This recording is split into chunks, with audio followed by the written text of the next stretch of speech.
He is absolutely in my next Liverpool side, but he's not a pillar that I build around anymore. You would think he's on more of a decline than Robertson, wouldn't you? Yeah, even though he he's would. like... It's horrible that, Josh. Because if you was to play De Bruyne as your fullback, you wouldn't play Harvey Elliott there. Until Jurgen Klopp literally forces him into the midfield, then he's not a midfielder.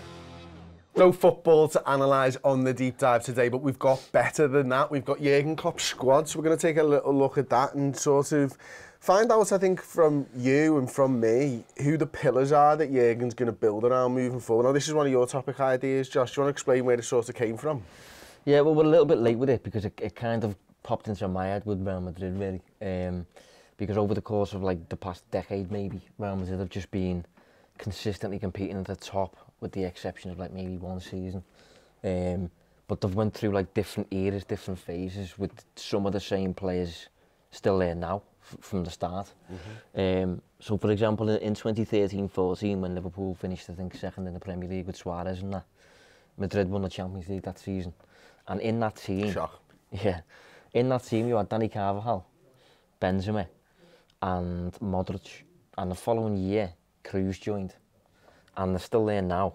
And you've went through like the Casemiro, your Ramoses, Marcelo, Ronaldo, Varane, yeah, Bale's another one in there. And they've just gradually phased them out, I think, every time at just the right time. Maybe Bale stayed a bit too long, but overall they've got it spot on, I think, with like Ronaldo especially, and phasing out Ramos at the right times and stuff. And Liverpool in a position now where like we kind of need to do our own version of this summer. Klopp's had his first proper team, won everything there is to win, and we're now in a position where everyone looks a bit shattered, and we need to go again. But so he's got. Can I caveat this with? Do you think the evolution's already started? Yeah, I think we're on our way. I think we're further into it than people realise, really. Especially if you look at the forward line and the back line. There's been a lot of transition there compared to the first team that Klopp built, and I think we'll probably see the rewards of that, the fruits of that, maybe next season, hopefully. Certainly with the front line probably being the biggest one. I mean, we're talking Ibu Konate, aren't we, really? The centre-backs is probably the first piece of this puzzle in terms of defenders. Forwards-wise, we've obviously got Jota and Nunez, Gakpo, Diaz, obviously all an evolution from Bobby, Mane and you know, at some point down the line, Salah as well. So the midfield's the gaping hole, really, isn't it? Yeah, I think the big thing this summer as well is, although we've got a few of those new faces in, this summer it's going to be a lot of like getting rid of some of the lads who are still kind of knocking about, who you've upgraded on. Even like Firmino has kind of been replaced now by Gakpo. You've got Basetic and Elliott coming through, and you've still got Naby there, and you've still got Ox there, and even Milner. So even Matip, like, contract expires next season. Whether he stays or not remains to be seen, but it feels kind of like a bit of a deadwood situation almost that we're going to be able to tackle this summer. So I think it's a good kind of point for us to kind of take stock and assess what Klopp 2.0 will look like, basically. Well, let's look at it then. I think obviously first and foremost we're going to talk around them as the pillars of the side, I suppose, and we might have some disagreement actually around who are those pillars that you build around. Well, I haven't seen yours, have I? And you haven't seen mine. I've glanced. I did glance. I won't lie. So I know there's going to be some disagreements. It's not a think. I am lying there. I'm going to start. Take them off the board. Yeah. Because I don't think there's no pillars there. See you later. Ta-ra. Here's where I think there's a problem. Okay. I'm going to remove Virgil van Dijk. And I'm going to remove Mo Salah. Okay. We haven't got much of a board left, to be fair. No, but you only need 4 pillars. I'll give you 6. Yeah, you've given me 6, yeah, go on. Go on, keep going. So, Alisson Becker's a pillar. Yeah, 30 years old. I agree with that, yeah. I think goalkeeper's got no question marks. Ibu Konate, 23 years old. Yeah. Trent Alexander-Arnold, 24 years old, I think. Yeah. Andy Robbo's 29. I think he's 28, you know, but he might be 29, yeah. I'll double check that now. 29, you're right, yeah. It's almost like I did my research. Louis Diaz, 26. Yeah. Cody Gakpo, 23. Right. And I'm going to throw a big Darwin Núñez shaped all over there in 23. You don't know where he's going. And I might even throw Diogo Jota in at 26. Okay. Although I'm not 100% sure whether Jota's a pillar. I'm not either. I don't think he is. Okay, who are yours? So I've got Alisson, as you say. I've got Canate, Virgil, Robertson and Trent. And I think straight away people would maybe have not some question marks about that, because this season the defence has looked awful. But I am of the opinion that the defensive line has looked so bad because of what's happened ahead of them. We've actually illustrated it pretty well on the board. There's been no midfield. Yeah, even the front press though has been, it's new faces and things like that. So I think the back line is fine to go again, personally, and maybe win us another Champions League. But everything else around them needs to change. But I think the back five, including the goalkeeper, is virtually fine to go again, really, if you've got Canate there and he's fit and available every week. I agree with you with the midfield. I don't think there's anybody. I think there's players there who can fit the next team. Potentially Besetic, Elliott is one for me, who I do think will form part of some Liverpool team eventually as a central pillar who's playing every week, like an Odegaard who we touched on a few weeks back. But right now I don't think we have any to build around. Fabinho, though, I do want to ask the question, are you, because I asked you a couple of months back and you I'll show you my list here, mate. I've got a question mark over Fabinho. Yeah, okay. So, I mean, my thinking all along was he's not done. 29 years old. 29, yeah. He's not done. But having watched him now for 2/3 of a season, I'm not sure, even if he's not done, he's a pillar. Yeah. Like, I think you can get better than Fabinho now. Yeah. And a year ago, I wouldn't have told you that. Yeah. And I do think that you can improve on him. And you should. I've thought about this, and the way I've kind of put it to myself is, if I'd have never watched Liverpool ever, and I'd have only watched them this season, and my job was to critically assess them and be a sporting director and upgrade them in the transfer market, however I deem fit, I would look at the six and think he's massively upgradable in. And whether he's finished now, I don't know. Whether he's still got it in him, maybe just needs to be, you know, reignite the fire or whatever, or surround him with players who can run. And players you can press, maybe he'll look a bit better. But to me, it has looked like he's just chasing shadows, mate. It just looks like he's... To be honest, Casemiro lately has looked a little bit like that because he's playing so much. And Fabinho has played so much over the years that he now looks at... Defensive midfielders who are so good at like reading the play and intercepting the balls and things like that can just suddenly look like they're chasing shadows if they're just a second late. It really doesn't take much, and I think Fabinho could be there. He's the biggest question mark for me, I think. Yeah, okay. Well, what about your forwards then? So, up front, I've got Diaz. Yeah, 26. Yeah, I've got Jota. Sorry, no, I haven't got Jota. I haven't got Jota. I've got Diaz, I've got Gakpo, I've got Núñez. 23. And I've got Mo as my next team, yeah. Jota, I don't think is a pillar. I think Jota's just your kind of ever-present man of whatever occasion you need him for, almost, and he can just come in when you need him. But as a central pillar like a Mane or a Salah or a Firmino, which we know form part of the first team, I don't think Jota's that. But the other lads, I do think we can build a team around. Núñez especially, obviously the price tag captures that. His first season, I think, has been pretty good despite his turbulence at times. Still 23 and massive prospect, can be whatever he wants.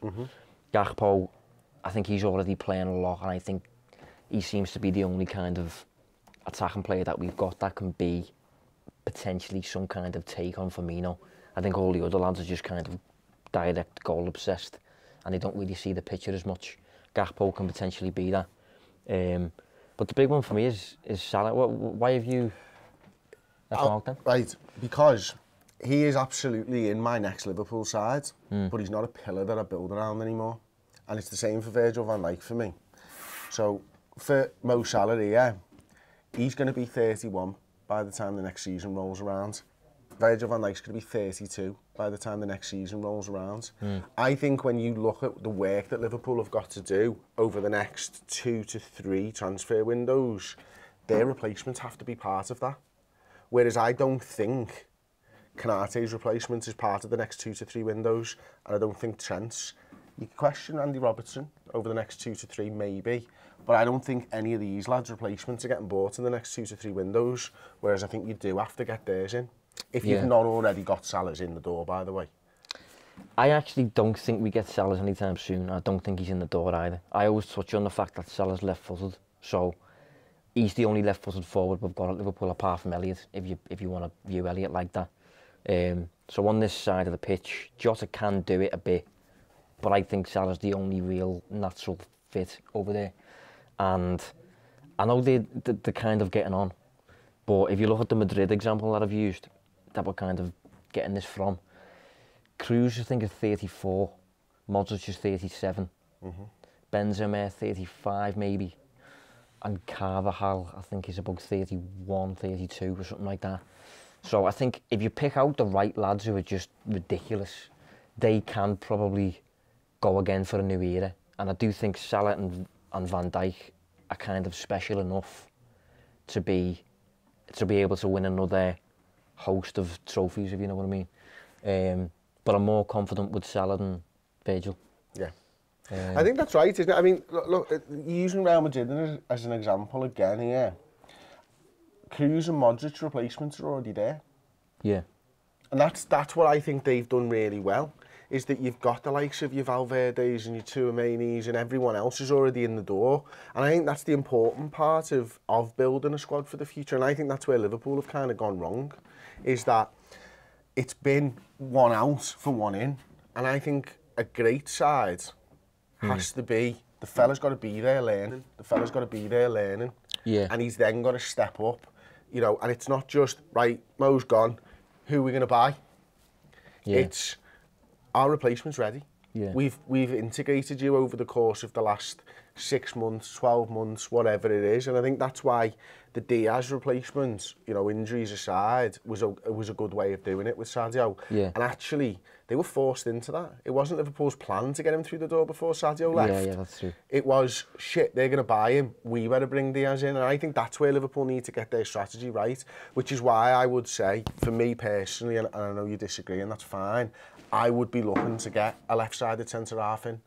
No, I would be looking to get a left-footed forward in. Yeah. And that's why, for me, they're not quite central pillars, although they are going to be big stars in the next side regardless. I'm not saying here we get rid of them.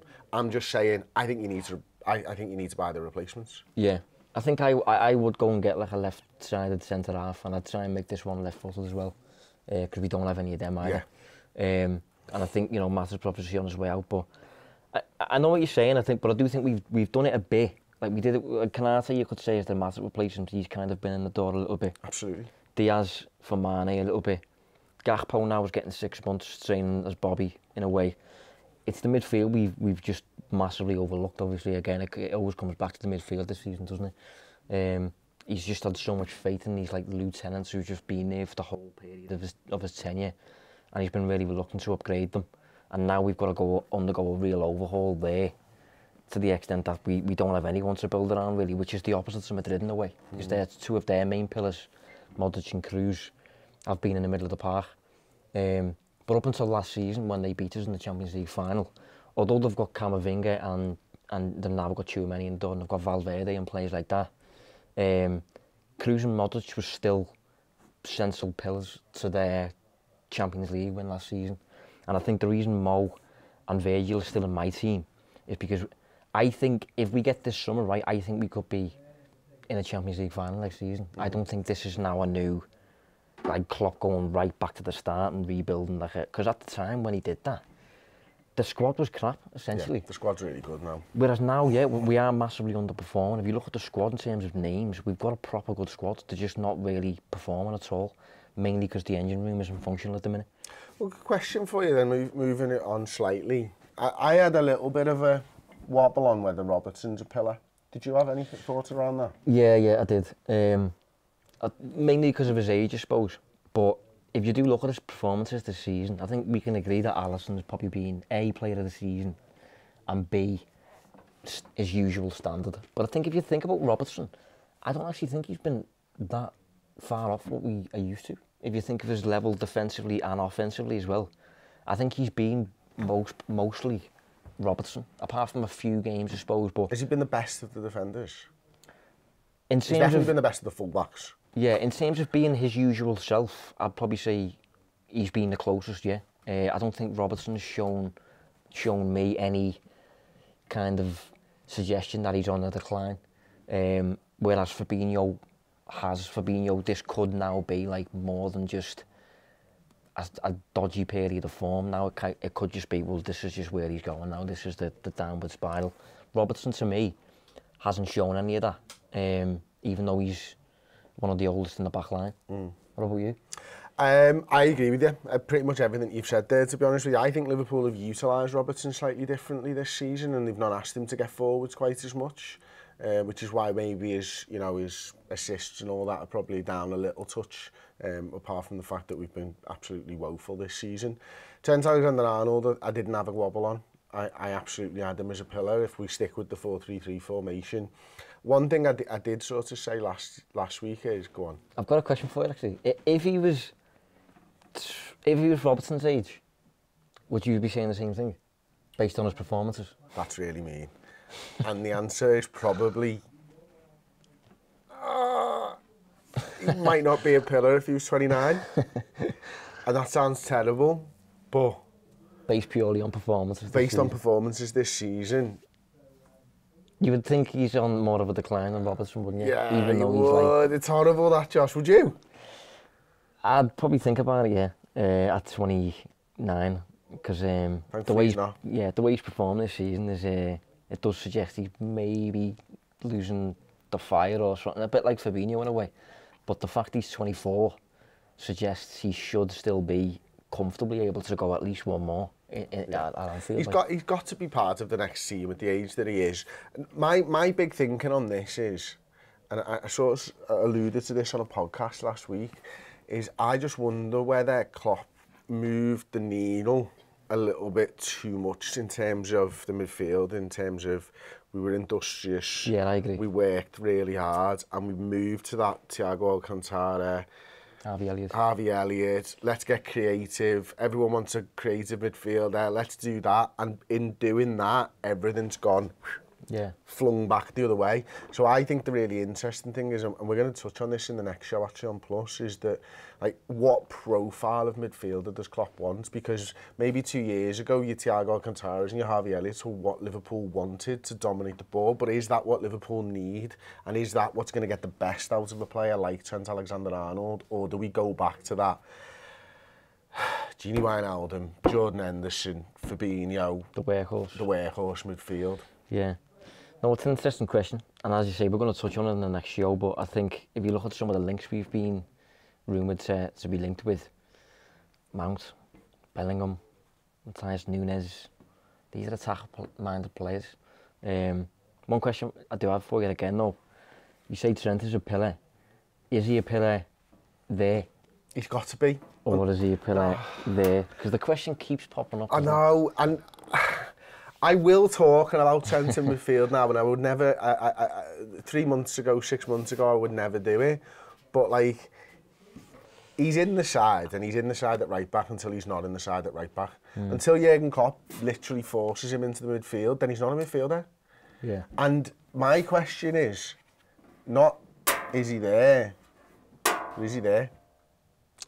For me, I definitely can't see him as a 6 because I don't think he's safe enough on the ball. I think he's just so like open to risks and trying things and that. If you're doing that as a 6 and you're giving the ball away, you're going to get done going the other way. I think he needs some form of platform wherever he plays, like De Bruyne, where he can just try relentlessly to create, and the rest of the team almost is kind of set up to protect that.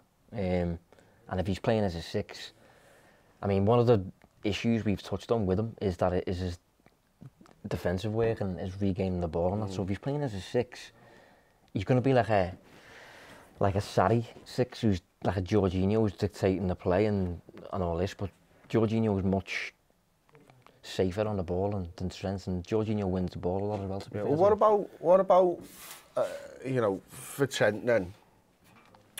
How do you get him to be that attacking threat again from right back? Well, when we touched on Trent last week, was it last week or week before with the Trent episode, we touched on what he was, and he is, no matter where he plays, he's going to be super creative and he's going to lose the ball a lot.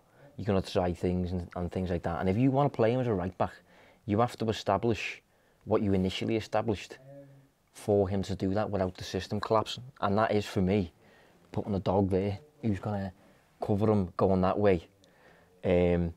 Double up on him, double up with him at times, depending on the opponents he's facing, and just basically not get any of the spotlight, not get any of the credit, and just run himself into the ground almost. Because if you was to play De Bruyne as your fullback, you wouldn't play Harvey Elliott there. You wouldn't play just a creative type there, a Matthias Nunes there, or whoever it might be. You would play someone who can protect this, because this is a risk. This is not really a popular tactical choice to make, and there's a reason for that. What about, I mean, one of the things that I always see mentioned, I've never actually spoken to anyone about this, I've seen it online and stuff like that, and, you know, it gets mentioned in threads and stuff, is if you put him here, is he good enough with little time to play in those areas, or is one of the reasons he's so good is he's got the time and the space out here? Yeah, well, that's another one of the perks of this weird tactical, like, innovation, I suppose, that Klopp's kind of fostered almost. Because we know he's got like a ridiculous passing range in that. He can see passes and create, and his switches of play are brilliant and things like that. But on top of that, he's got all the time in the world to do it. I remember Jose Mourinho was asked when he took over at Man United, is Wayne Rooney going to play in midfield? Because Van Gaal had played with it a little bit or something. And Mourinho basically said, if you put me in midfield and I am not under pressure, I could play those passes. As if to say, like, anyone with time and space can do it. Trent, I don't really know, but we haven't really seen much. We haven't seen enough of it.